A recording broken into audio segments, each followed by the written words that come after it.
Y ahora, En el nombre del Padre, y del Hijo, y del Espíritu Santo. Amén. Dios te salve María, llena eres de gracia, el Señor es contigo. Bendita tú eres entre todas las mujeres, y bendito es el fruto de tu vientre, Jesús. Santa María, Madre de Dios, ruega por nosotros pecadores, ahora y en la hora de nuestra muerte. Amén. María, Reina de la Paz, ruega por nosotros. María, Reina de los mártires, ruega por nosotros. En el nombre del Padre, del Hijo, del Espíritu Santo. Amén. Buenas tardes, queridos amigos. Qué placer volver a estar conectado con ustedes a las puertas de una gran solemnidad que es la fiesta de Cristo Rey. Por eso les saludo diciendo, ¡viva Cristo Rey! Ojalá ustedes al escucharme también den ese grito, ¡viva Cristo Rey! ¿Cuántos mártires a lo largo de los siglos en distintas naciones y continentes han perdido la vida humana aquí en la tierra para ganarse la vida divina, dándola exactamente en un acto supremo del martirio? Me viene a la mente ahora un muchacho de 13 años en el tiempo de los cristeros, que, por cierto, muy conocido, y lo llamaban José Luis. Normalmente se le llama José Sánchez del Río. A los 13 años, mientras le van a quitar ya la vida, después de haberle desollado literalmente los pies, él muere gritando, ¡viva Cristo Rey! Así ha muerto en África, murieron también muchos en sacerdotes y también religiosos y laicos. En España, en el tiempo de la guerra civil, con la persecución del comunismo ateo. Y hay un lugar en Bosnia-Herzegovina que es muy conocido por los peregrinos, que se llama Široki Brijeg. En dos ocasiones, mientras nos daban testimonio de lo que ha ocurrido ahí en Široki Brijeg, se me han salido las lágrimas. Ese pueblo croata es un pueblo muy creyente, por eso aparece la Santísima Virgen María desde siglos, en tiempo del Imperio Otomano. Ya ellos sufrieron por Cristo, pero en la Segunda Guerra Mundial, en 1942, fueron asesinados en esa provincia de los padres franciscanos 66 padres y hermanos de esta orden franciscana. El de más edad, el padre Marco Barbaric, gozaba ya de fama de santidad entre sus compañeros y entre los seminaristas. Había el más joven, era Fray Rados, de 20 años, que había nacido el 14 de noviembre de 1925, acababa de terminar el noviciado. Viviendo en un régimen donde Lenin, Stalin y Tito siempre habían afirmado lo contrario, hicieron todo lo posible para inculcarles que no hay Dios, que Dios no existe. Llaman a este padre Marco Barbari y tratan de, por la edad que tenía y sufriendo también no solo la edad de tifos, a que realmente fuera como un ejemplo contrario a lo que iba a ser a favor de los comunistas, que renunciara y renegara de la fe. Lo sacaron del convento, le colocaron un crucifijo y le habían amarrado las manos. Le dijeron, toma este crucifijo, escúpelo, tíralo al suelo y písalo. Y él dijo, quíteme los alambres que me han puesto. Y él muere también profesando la fe en Jesucristo. No estoy seguro si la fe la proclamó también diciendo, viva Cristo Rey, pero ciertamente dijo, Dios mío y mi todo, según lo que San Francisco había proclamado también. ¿Por qué digo esto? Porque es algo tan reciente. Me refiero a mi presencia en Cherokee Bridge, que fue hace unas cuantas semanas. Por última vez, habré estado en Cherokee Bridge unas 6, 7 veces por lo menos. Y cuando escucho cómo estos hermanos franciscanos dieron la vida por Cristo, ahora en vísperas de la fiesta de Cristo Rey, que es el próximo domingo 27, en este caso, de noviembre, no es siempre la misma fecha, depende cuando concluye el año litúrgico y una semana antes de comenzar el tiempo de Adviento. Pero me acordaba ahora de ellos, y como el título que cogimos fue Viva Cristo Rey, pues evidentemente lo recordé, sea a este joven José Sánchez del Río, de 13 años de edad, que no era franciscano, era un muchacho de México, ¿verdad? Repito, en tiempo de los cristeros, antes de los padres franciscanos, que fue 1942, esto fue la década de los 20, el 20 al 30, no tengo el año exacto, muestran el gran amor, el mismo amor que tenían los apóstoles, porque todos menos uno murieron mártires. El que no murió mártir fue Juan, evangelista, pero fue metido en una caldera de aceite hirviendo, también sufrió el martirio. Todos dieron la vida por aquel que había dado su vida por ellos y por nosotros, Jesucristo, Rey de Reyes y Señor de Señores. La fiesta de Cristo Rey fue proclamada por el Papa Pío XI, Pío XI, en el año 1925, el 11 de diciembre. O sea que no es una fiesta proclamada en la liturgia desde hace muchos años, ¿verdad? Después de Jesucristo, 1925. Él la proclamó en el mes de octubre. No obstante, la Iglesia ya hace también años ha puesto la fiesta de Cristo, Rey del Universo, repito, el último domingo del tiempo litúrgico del año. ¿Y qué es eso de tiempo litúrgico? Bueno, el año puede ser año civil. El año civil pues comienza el 1 de enero y concluye el 31 de diciembre. Pero hay un año también que no es civil, es un año escolar. Y los años escolares varían en cada país. En algunas partes comienzan en el mes de febrero y en otros comienzan en el mes de mayo, junio, o en otros en el mes de septiembre. Ese es un año, digamos, en el área de la educación, un año escolar. El año litúrgico camina de una manera diferente, tiene unos tiempos fuertes, lo diremos durante el año si Dios nos da vida y salud. Comienza con el primer domingo de Adviento, que será el domingo siguiente a la fiesta de Cristo, Rey del Universo. Ese día cambiará también el color. Ese día va a ser el día, vamos a decirlo de una vez, el día 4 de diciembre. Siempre es el último domingo de noviembre o el 1 de diciembre. Es la fiesta del tiempo de Adviento, que nos prepara la Navidad.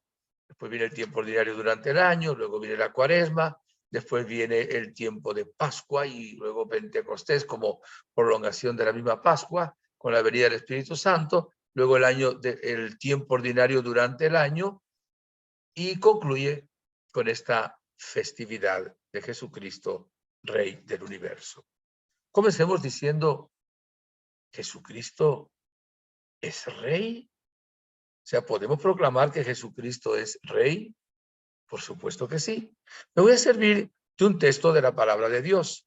Esto no lo narran los 4 evangelistas, ¿verdad? Mateo, Marcos y Lucas. Me voy a servir del Evangelio de San Juan, capítulo 18, versículo 36-37. O sea, para empezar, dice así la palabra. Le dijo Pilato, entonces, ¿tú eres rey? Jesús contestó, tú lo dices, yo soy rey. Para eso he nacido, para eso he venido al mundo, para dar testimonio de la verdad. Quien está de parte de la verdad, escucha mi voz. Es palabra del Señor.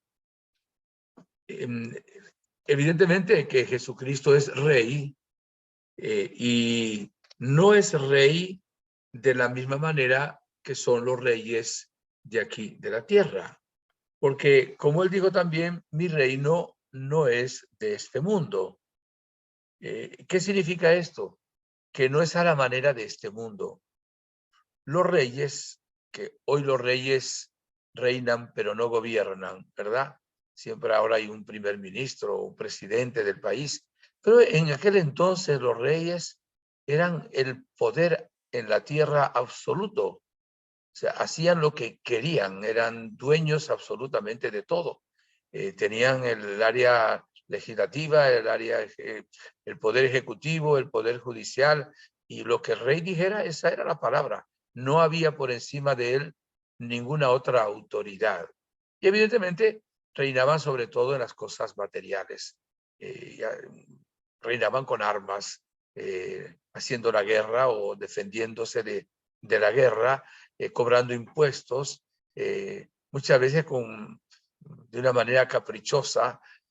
No siempre defendían a los más pobres, a los necesitados, sino que normalmente favorecían a aquellas personas que en alguna manera los adulaban. Cuando hablamos de que Jesucristo es rey del universo. Evidentemente es un rey diferente, porque es un rey que es un rey pastor, que cuida de las ovejas, que da la vida por las ovejas. Es un rey manso y humilde de corazón. Es el rey que da su propia existencia por cada uno de sus súbditos. Es un rey que no tiene una corona de oro, su corona fue de espinas, y su trono en Belén fue donde meten la boca a los animales para comer, un pesebre. Y luego en el Monte Calvario, su trono fue exactamente la cruz.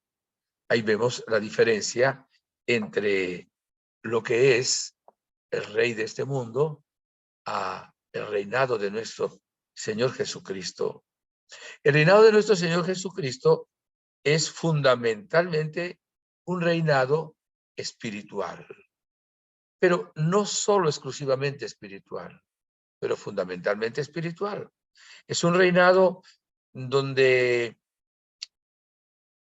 el corazón, el alma, la mente, lo profundo de nuestro ser es el trono donde el Señor reina. O sea, un rey que no es de este mundo, no es a la manera de este mundo, es un rey en lo más íntimo del alma, porque si no le dejamos estar ahí como rey, él es rey, pero no sería nuestro rey.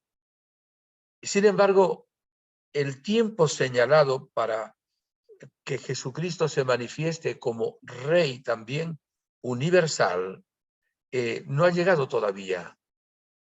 Por la Sagrada Escritura sabemos ya en el Antiguo Testamento que vendría un rey, y luego sabemos que vendría de descendiente de David.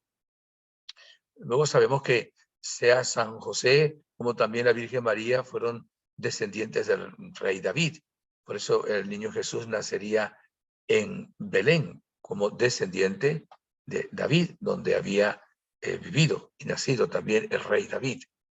Y a la Virgen Santísima, cuando se le aparece también el arcángel San Gabriel, le dice que su hijo va a recibir un reino, su reino no tendrá fin. O sea que realmente la Sagrada Escritura nos habla con una claridad diáfana del reinado de Jesucristo.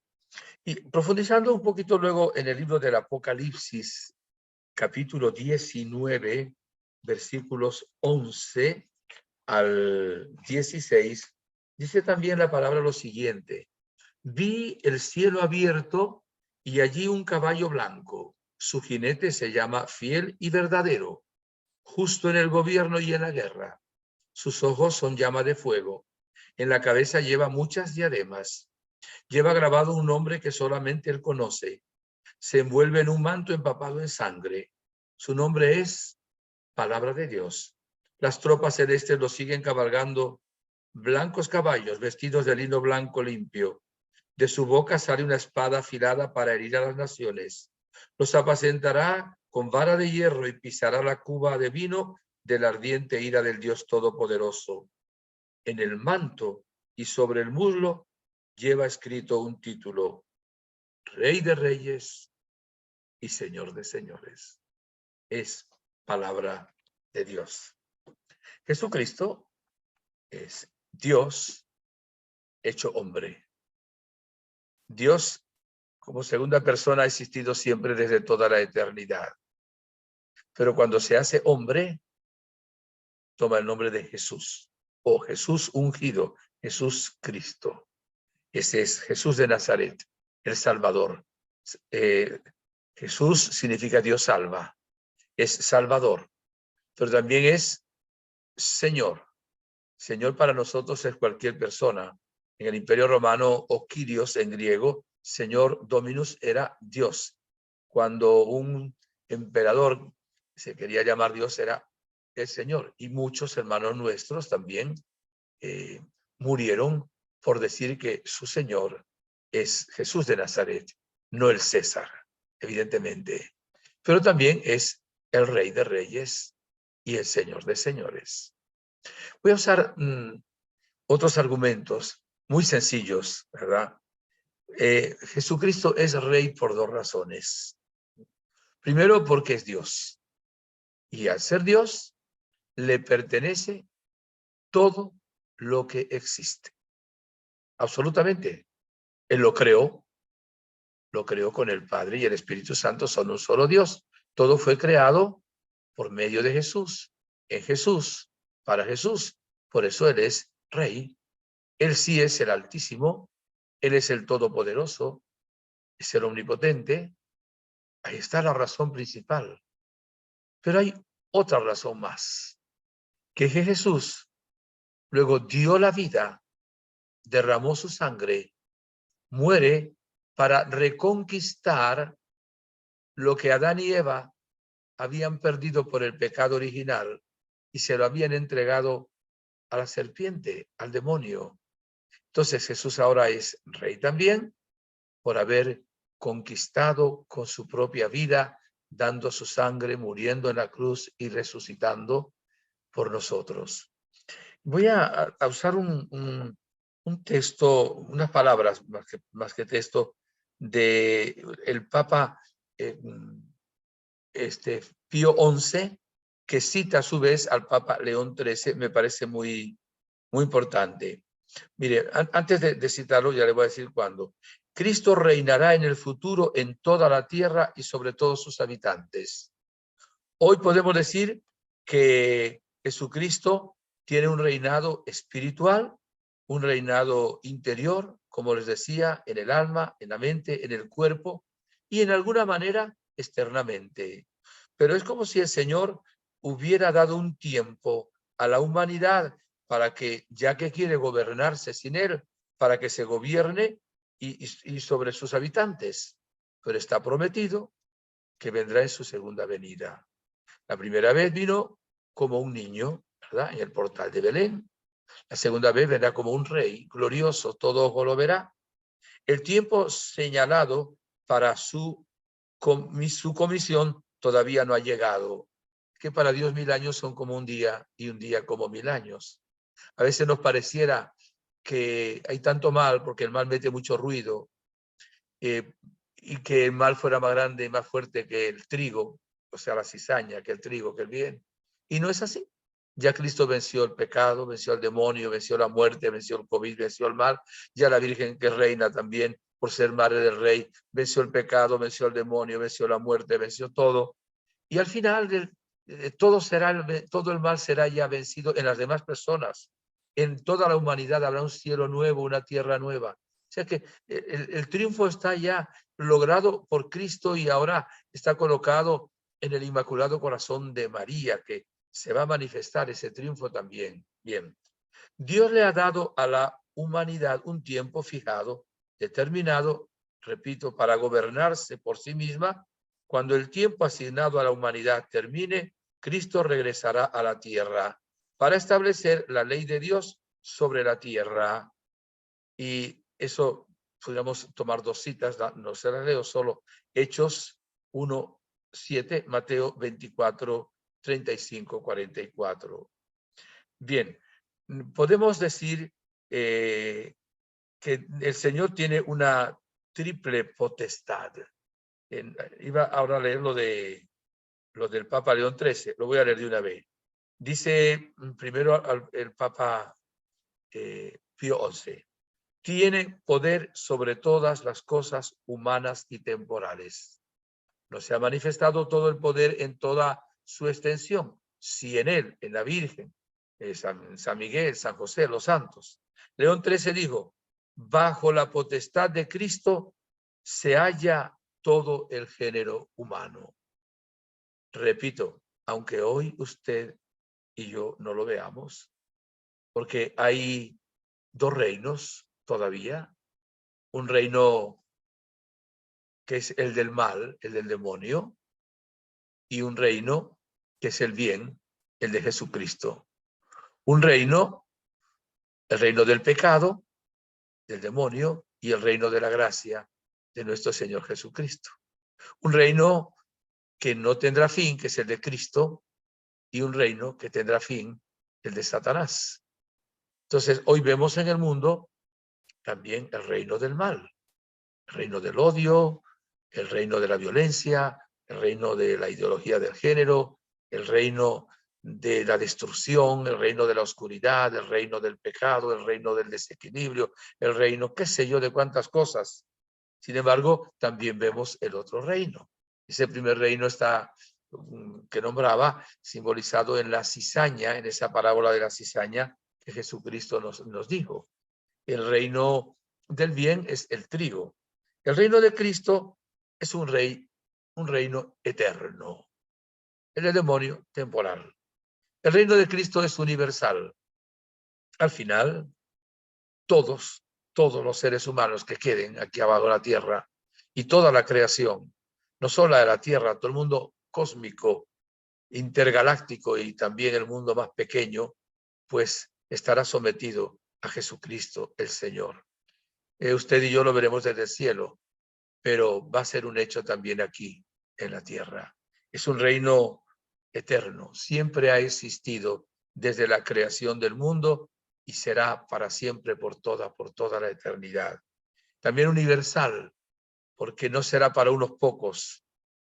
Hoy sigue siendo todavía una levadura, pero va a ser una masa también, porque la levadura va a hacer fermentar toda la masa.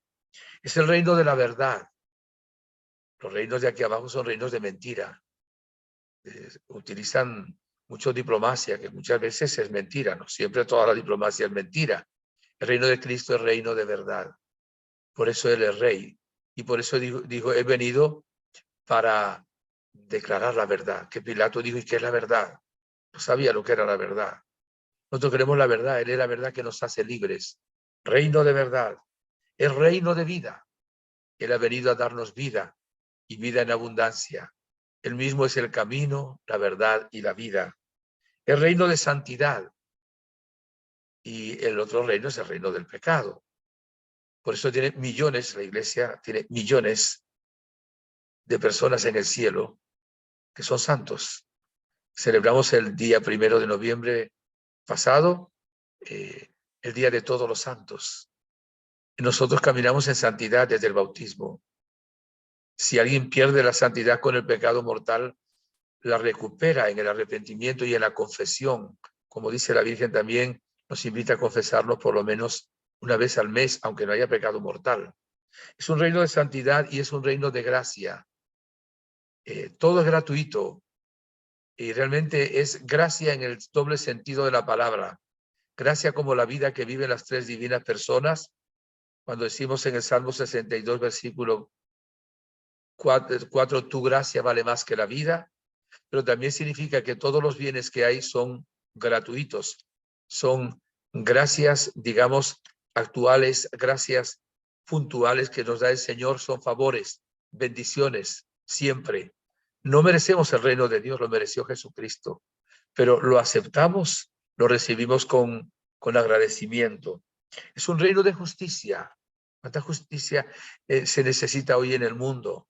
¿Cuánto rey injusto ha habido en el mundo? ¿Cuánto gobernante hay injusto también hoy en el mundo?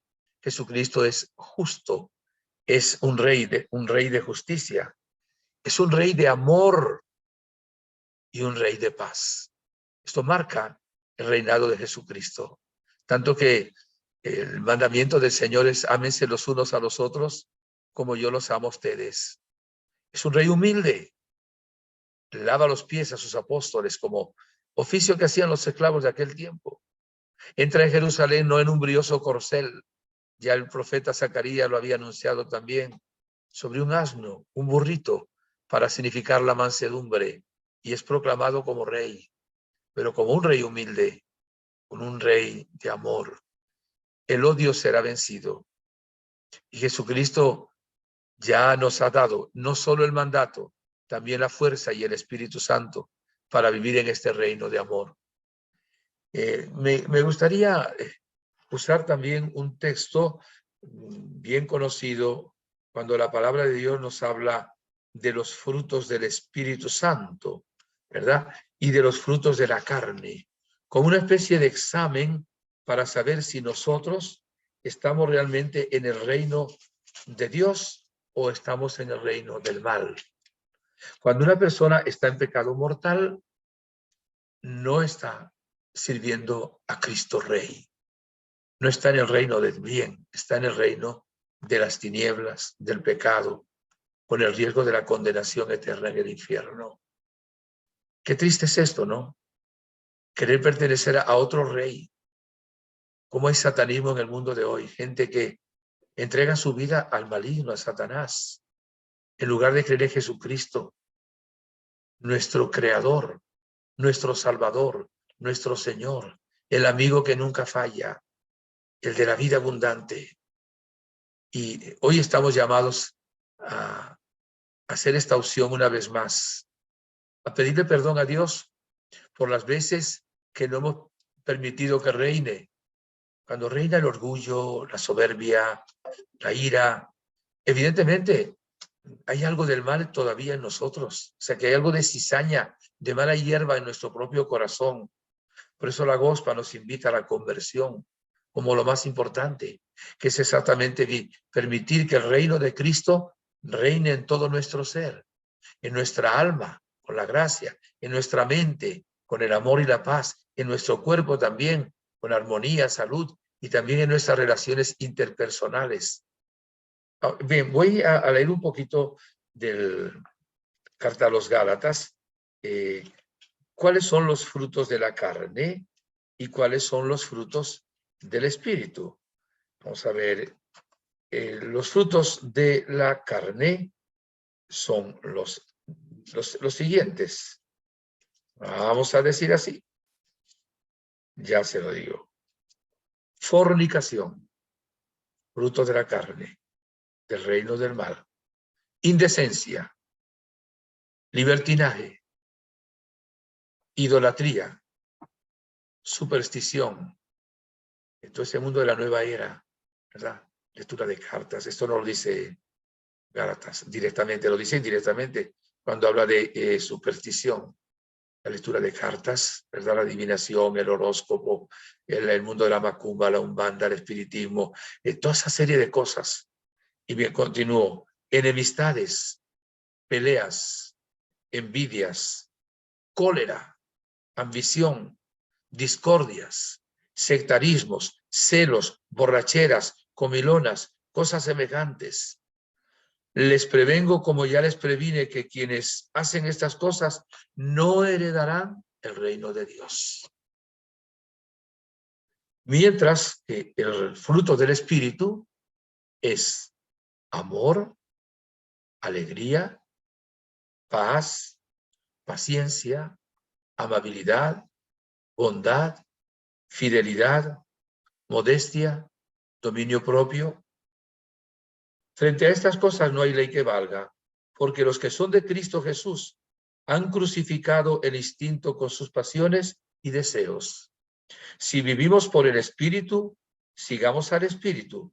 No seamos vanidosos, provocadores ni envidiosos. Tenemos que agradecerle mucho al Señor que nos ha llamado no solo a la vida humana, nos ha llamado a la vida divina, a la vida sobrenatural, a la vida que vive Dios Padre, Dios Hijo, Dios Espíritu Santo. Repito el nombre, la vida de la gracia. Nos tiene preparado un puesto en el cielo. Dios mora dentro de nosotros cuando estamos en la gracia de Dios. Habita Dios Padre dentro de mí, dentro de ti. Habita Dios Hijo encarnado, muerto y resucitado. Eres templo del Espíritu Santo, habita el Espíritu Santo. Y cuando una persona vive esta realidad, la transmite a los demás solo con su presencia. Da testimonio con su mirada, con su palabra, siendo las manos extendidas de la Gospa, de la Virgen María, y a través de las manos de la Virgen, las manos extendidas de Cristo. Sus pies son como los pies del mensajero que trae buenas noticias.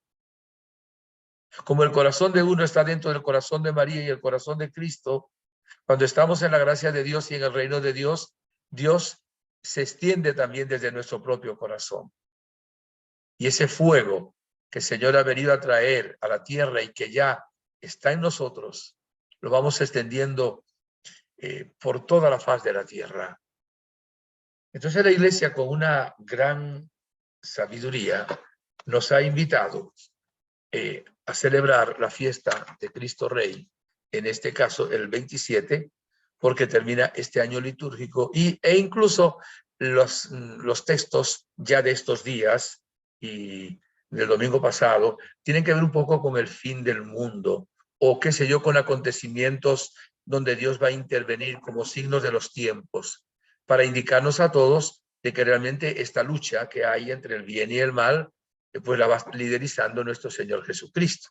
Él le ha dado ahora también, ahora no, le ha dado hace mucho tiempo, pero la manifestación del triunfo en la Santísima Virgen María y en San Miguel Arcángel. El triunfo es de Jesucristo, ¿verdad?